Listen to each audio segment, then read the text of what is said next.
I am just going to give a legal analysis. I realize these issues touch on personal, ethical, spiritual issues, and other things. I'm not going to go into those, so the analysis I give is just going to be on the legal level. And I'm going to discuss a couple of areas of questions. So the first one is a simple question, but it's one that a lot of people don't really understand. So I'm going to go over, which is what exactly does the marriage case decision do? And of course, as Morris mentioned, the history of Proposition 22, we get in 2000 the ballot not amendment, but the proposition saying marriage, man and a woman. As a result, we get this litigation from same-sex couples. There were several same-sex couples who were married. There was some question about whether this was legal or not. This was done in San Francisco. We got the Supreme Court invalidating that set of marriages, but saying we're going to rule on the question. A series of complicated legal maneuvers on this, ultimately coming down to the marriage case decision last year. So, last year. What the marriage case decision focused on was the California Constitution and the Equal Protection Clause in the California Constitution. Constitutional law in 20 seconds. Some people certain classes of people get special protection, and you can't pass laws that disadvantage those classes of people without passing very high legal thresholds. So, yeah, that won't get you through a common class, but it's enough for this discussion. What the California Supreme Court held was that sexual orientation is one of those protected categories. So laws that disadvantage people on the basis of sexual orientation have to show some sort of compelling justification, and this law hadn't done that. And as a result, because sexual orientation was a protected category, and because this law disadvantaged people on the basis of sexual orientation, it was struck down as invalid against the California Constitution. Interestingly, the argument was raised that same-sex couples in California do have a right to domestic partnership, which gives all of the same legal benefits as marriage. California does have the best domestic partnership laws in the country, and the California Supreme Court, in a 4-3 decision, said that this was not sufficient. It still deprived people of some rights based on sexual orientation because of the reputational factors, in effect, which come out of marriage. So, as a result, same-sex couples were allowed to marry under the California Constitution. Of course, this led to the passage of Proposition 8, stating only marriage between a man and a woman is valid or recognized in California. This was immediately challenged. So let's talk about oral argument for a minute, because about the Proposition 8 challenge. Basically, 3 arguments have been brought up in the legal challenge against Proposition 8. The first is a revision versus amendment argument. That is that some changes to the Constitution are big changes, and they have to be made through a more complicated process. And there's very little case law on this. One ballot amendment from decades ago, which changed 15 different sections of the Constitution, was too big to do through a simple majoritarian process. And another one, which purported to tie the hands of the California Supreme Court and not allow them to find constitutional criminal protections, was also invalidated. Those are the only cases that have been invalidated as being too large to be done through the majoritarian process. And that is that some changes are so big that you have to do more than just get a majority. The Constitution is supposed to protect at some point against majorities doing crazy things. So for these kinds of changes, you need a more complicated constitutional amendment process.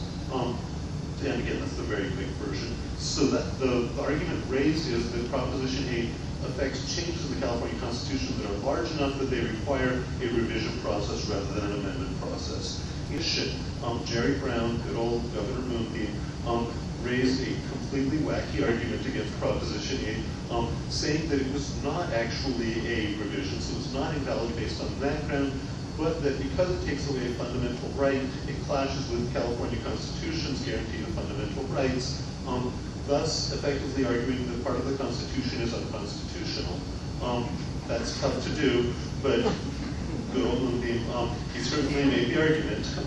And finally, there was a big question about retroactivity. About 18,000 couples married in this interim period. There's a big question about whether or not those marriages would be held invalid or not going forward.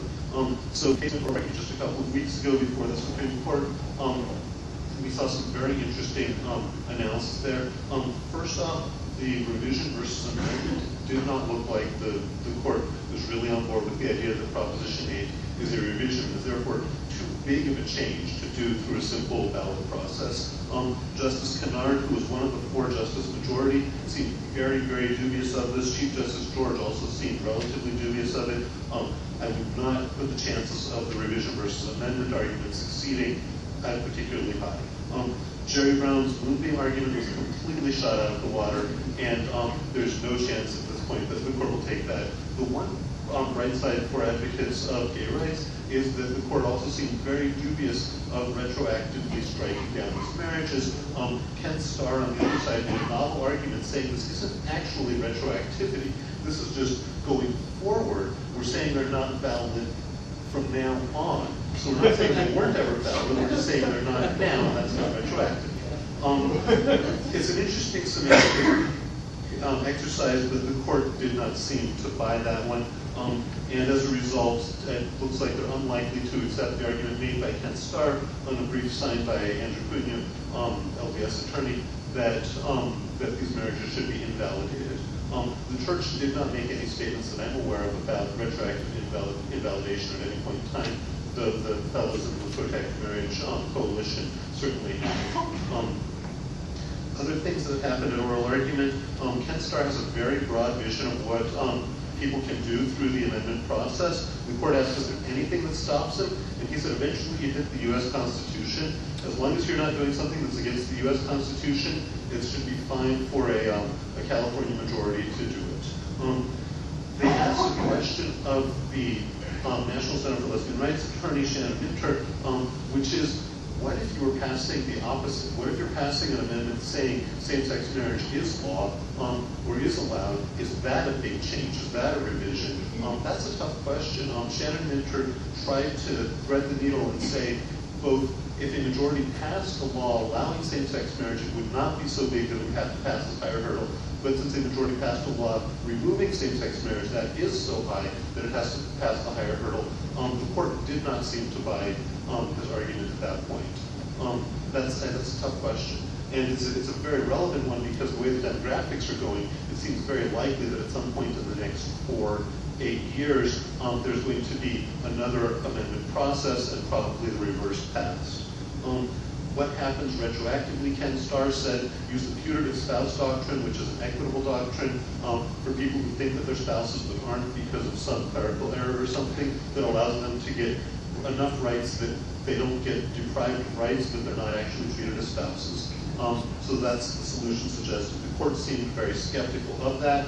And finally, Justice Chin, who was one of the dissenters in the original decision, asked a couple of times, what if we strike down marriage altogether? What if we say no marriages at all in California?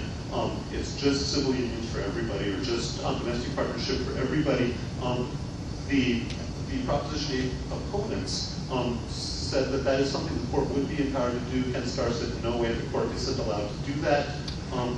It's an interesting question because, in theory, Proposition 8 doesn't actually change most of the marriage cases. Marriage cases, remember, was a two-step process. First, sexual orientation is a protected category and thus gets higher constitutional protection. Second, therefore, it applies to marriage.